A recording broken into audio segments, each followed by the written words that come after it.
Bonjour à tous, c'est Mister Market, ça fait un petit moment qu'on s'était pas retrouvé, mais on est reparti du coup pour la suite de la vidéo playlist sur la boîte à outils et nous allons découvrir ensemble le modèle des 5 plus 1 force de porteur. C'est parti! Donc le modèle des 5 plus 1 force de porteur a été inventé en 1979 en fait par un professeur de stratégie d'entreprise qui s'appelait Monsieur Michael Porter, le voilà. Ce qui est important à savoir, c'est que Michael Porter, c'est l'un des pionniers du marketing moderne. On lui doit de nombreux modèles qui sont aujourd'hui extrêmement connus et extrêmement utilisés, comme les 5 plus 1 force de Porter, l'analyse stratégie des groupes compétitifs, la chaîne de valeur de Porter en interne, ou encore de nombreux travaux sur l'innovation marketing et l'aspect compétitif. Michael Porter, il a travaillé beaucoup d'entreprises et des entreprises hyper connues. Il a par exemple travaillé pour la NFL, vous savez, la ligue de football américaine. Il a travaillé pour eux dans les années 80 et en fait, il a fait un énorme business plan de concurrence parce que pendant cette période-là, la NFL était extrêmement mise à rude épreuve au niveau de la concurrence. Et il a développé tout un modèle de concurrence pour la NFL. Et devinez aujourd'hui qui c'est qui a gagné? Je vous le donne en mille, la NFL avec les travaux de Porter sur la concurrence ont largement gagné du crédit par rapport à leurs concurrents. Fort de ses succès, Michael Porter, dans les années 80-83 pour être exact, commence à se développer et a décidé de s'émanciper un petit peu de son rôle de professeur et créer son premier cabinet de conseil qu'il va appeler le Monitor Group en 1983, un groupe très célèbre dans l'histoire du marketing moderne. Tout d'abord, vous avez peut-être entendu parler des 5 plus 1 force de Porter, alors que moi, depuis le début de la vidéo, je vous parle de 6. Alors, qui a raison là-dedans? Je vous le donne en mille, les 5 forces de Porter sont appelées les 5 plus 1 force de Porter, car Michael Porter, dans les années 80 et quelques, a lui-même critiqué son modèle pour rajouter les rôles du pouvoir public, et ça fait à peu près 40 ans qu'il n'y a plus 5 forces de Porter, mais 6. Donc désolé si vous tombez sur des vidéos d'actualité qui vous montrent que 5 forces de Porter, c'est faux. Il y a donc 6 forces de Porter et nous allons les voir une par une. Allez, c'est parti. Alors, au niveau des 6 forces de Porter, il y a 2 menaces, il y a 2 pouvoirs de négociation, une rivalité et un rôle. Je vous dis ça, c'est très important, c'est un moyen mémotechnique pour l'apprendre avec le temps. La première des 2 menaces est la menace des nouveaux entrants. Vous savez que sur un marché, parfois il va y avoir des nouveaux acteurs qui vont venir se mettre sur le marché et vous faire baisser votre chiffre d'affaires. Le but de la menace des nouveaux entrants, quand vous vous intéressez à la menace des nouveaux entrants, c'est de savoir s'il est oui ou non simple de s'implanter sur un marché aujourd'hui. Si l'entrée sur ce marché est extrêmement simple et qu'il peut y avoir beaucoup de jeunes entreprises qui peuvent venir sur votre marché, alors nous allons dire que la menace des nouveaux entrants est extrêmement forte. Alors moi, ce que je vous conseille, c'est de faire des notes de 0 à 10. 10 étant une menace extrêmement forte, 0 étant une menace extrêmement faible. Et on va essayer d'appliquer tout ça à l'entièreté de notre modèle. Après les menaces des nouveaux entrants, la deuxième menace, c'est la menace des produits de substitution. Alors, qu'est-ce qu'un produit de substitution? Eh bien, en fait, un produit de substitution, c'est un produit qui remplace le produit que vous vendez, mais qui répond aux mêmes besoins. Et le mot important ici, c'est besoin. Par exemple, une table sert à porter des objets.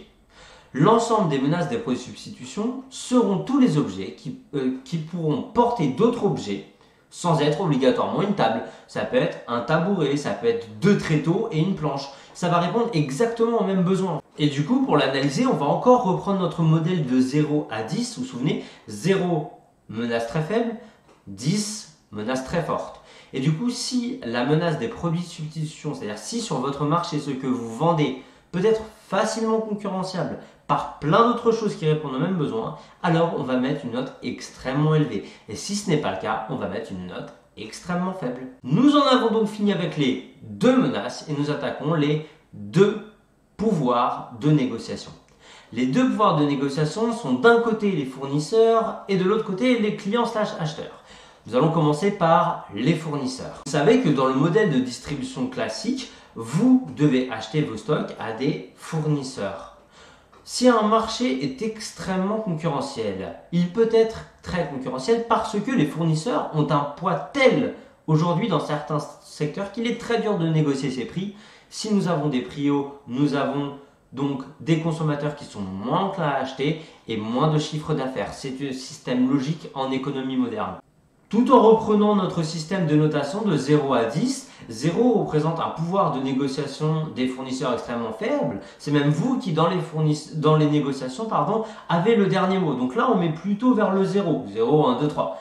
Mais si c'est l'inverse et que les fournisseurs ont malheureusement la main mise sur les négociations de par leur taille, leur poids et leur notoriété, alors nous allons mettre une note plus proche des 10. On revient sur ce pouvoir de négociation, mais du coup, acheteur et client cette fois. Le but est de répondre à cette question. Les clients ont-ils un avantage à l'annonce du prix? Peuvent-ils le négocier? Peuvent-ils le diminuer ou rajouter quelque chose de type plus-value dans l'offre proposée qui n'était pas là à la base? Et donc, plus nos clients peuvent négocier, moins on fait de marge et moins on fait de chiffre d'affaires, c'est logique. Donc, si les clients peuvent fortement négocier sur notre secteur, alors les notes vont être proches du 0. Et si les clients peuvent absolument pas négocier, on est proche du 10. C'est un peu la même logique de toute façon dans les deux pouvoirs de négociation en fait. Je fais un petit rappel, attention, on est sur les clients. Les clients peuvent être de deux sortes, B2B et B2C. B2B étant business to business, B2C étant business to consumer. Faites attention, parfois vos clients sont d'autres entreprises. Alors, maintenant que nous avons fait ces deux pouvoirs de négociation et ces deux menaces, nous allons nous intéresser à la rivalité sur le secteur. Cette avant-dernière du coup, parce qu'il n'y en a pas 5 mais 6 forces de porteurs, traite de la rivalité sur les grosses présences du secteur actuel. Ici, il s'agit de caractériser l'état de compétition entre les forces en présence, et plus ces forces elles se font une concurrence rude et directe avec une autorité extrêmement élevée, plus la note elle va être proche de 10, et moins il y a de concurrence directe sur le secteur et moins il y a d'acteurs qui se font la guerre, plus elle va être proche de 0. Je prends un petit exemple, par exemple sur le marché du fast-food, vous voyez que BK, McDonald's, KFC et j'en passe font extrêmement peur. Ils font beaucoup de concurrence et donc on serait presque à 8, 9 ou 10 sur cette partie-là, rien que parce que ces monstres de le fast-food se font une guerre qui est telle que c'est difficile en tant que petit concurrent de venir s'imposer sur le secteur. Et enfin, la sixième des forces, c'est évidemment le rôle des pouvoirs publics. N'en déplaise à ceux qui disent qu'il y a 5 forces, il y en a effectivement 6, je vous prie de me croire sur parole. Il y a 6 forces de porteurs, la sixième étant représentée par le rôle des pouvoirs publics. Sur certains marchés, les pouvoirs publics peuvent avoir un rôle très important sur leur dynamique. Par exemple, il peut y avoir des marchés qui sont soumis à certains lobbying. Et du coup, le rôle des pouvoirs publics, notamment dans une lancée extrêmement interventionniste, et là on dit merci à Keynes qui a largement développé cette théorie économique, d'avoir permis aujourd'hui d'avoir un État qui intervient dans le rôle des entreprises. Alors comment ils peuvent intervenir ? Eh bien c'est simple, ils peuvent intervenir de plusieurs façons. Ils peuvent mettre des décrets, ils peuvent mettre des arrêtés, ils peuvent mettre des lois, ils peuvent mettre des primes, ils peuvent mettre des subventions, des barrières à l'entrée. Et vous avez même certains secteurs où il faut une autorisation des pouvoirs publics et de l'État pour s'installer sur un territoire. Et donc, plus la note d'intervention de l'État est élevée et possible sur un secteur en particulier, plus on met une note proche de 10, moins elle est élevée, moins on va mettre une note proche de 10 et proche du 0. On a fini par présenter le modèle, mais ne vous inquiétez pas, je ne vous laisse pas tomber. On passe tout de suite sur la partie exemple. Allez, c'est parti. Du coup, la partie exemple, on va se retrouver ici sur un porteur. Donc, le modèle le plus facile que je vous conseille, c'est un porteur en toile d'araignée. La toile d'araignée est assez simple à réaliser sous Excel.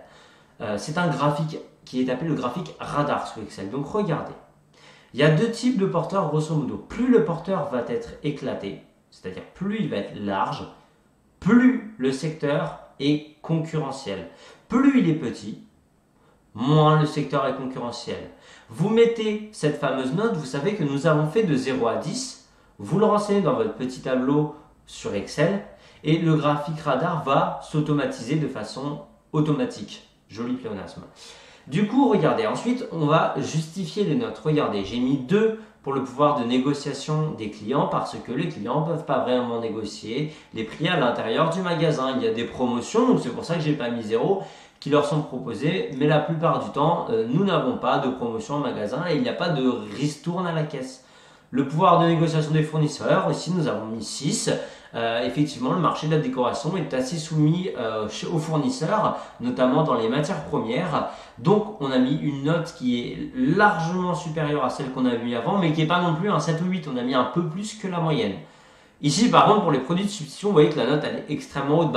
Aujourd'hui, pour la substitution au marché de l'ameublement, il y en a extrêmement pléthore. Aujourd'hui, il existe de nombreux produits de substitution par les objets de décoration. Il est très simple, exemple, fabriquer une table ou un cadre photo avec un nombre tutoriel de do-it-yourself présent sur Internet qui est absolument faramineux. Bref, c'est super simple. Donc, note super haute.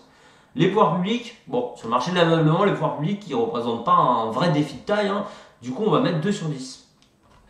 Et l'intensité concurrentielle, la rivalité du secteur, entre But, Conforama, Ikea et d'autres marques, aujourd'hui, c'est très compliqué de s'implanter sur le marché de l'ameublement. Du coup, j'ai mis 8.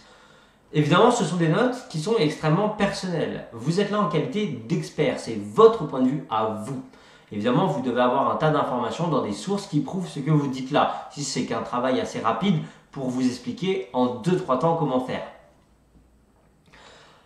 Donc, je suis clair et concis et le reste de toutes mes explications, je vais les mettre en annexe. Comme ça, si le jury, les MA ou d'autres personnes veulent en savoir plus sur mes notes, eh bien, je vais les renvoyer en annexe. Et il faut toujours conclure un porteur par une phrase. Cette phrase est « Au vu de mon graphique radar, nous pouvons en conclure que l'intensité concurrentielle du secteur est faible, fort, moyen, extrêmement fort, c'est à vous de le caractériser, mais n'oubliez pas cette phrase qui va décider de la dernière note, la conclusion finale de votre radar. Je vous remercie d'avoir regardé et on se dit à plus tard. Ah, attendez, j'ai peut-être un dernier truc à faire pour vous. Allez, j'allais pas vous laisser tomber ici, je vous accompagne, je vous montre comment faire un pestel sous Excel, c'est parti. Donc c'est simple, on ouvre Excel et je vais faire la manipulation avec vous.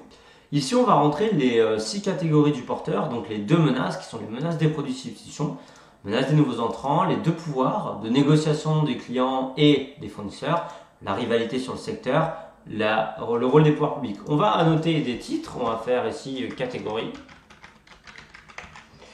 Et ici, on va faire note, tout simplement. Hop. Je vais faire une insertion simple avec un graphique. Donc là, on y va. Hop, tous les graphiques, on va prendre un radar, c'est ce qui va nous intéresser. Et OK. Bon, là, mon radar, il est fait. Vous allez voir qu'il va être automatique. On va se dire maximum 10, minimum 5. Je mets mes notes. 7, 8. Alors, je mets des notes au hasard, c'est pour voir. Hop. Et vous voyez, mon radar, c'est fait automatiquement. Et après, je le copie-colle dans le dossier. Ce qui peut être encore plus simple, regardez, c'est que vous cliquez ici, vous allez avoir des options ici. Ce qui va nous intéresser, ça va être évidemment cette option de trait. Vous pouvez changer la couleur, vous pouvez changer l'arrondi, vous pouvez changer le type de trait si vous le souhaitez. On peut même faire autre chose en faisant tout simplement un clic droit ici. Et vous pouvez mettre en forme une série de données, ici encore une fois. Et donc on peut travailler notamment sur les axes. Alors si vous cliquez ici bien sur le 10, vous avez un minimum, un maximum, principal et secondaire. Vous pouvez modifier les options pour avoir un détail supplémentaire sur votre schéma. Bon voilà, cette fois-ci c'est vraiment la fin. J'espère que je vous ai bien aidé à réaliser un porteur. Et on se dit bon bachotage, à la prochaine fois, salut!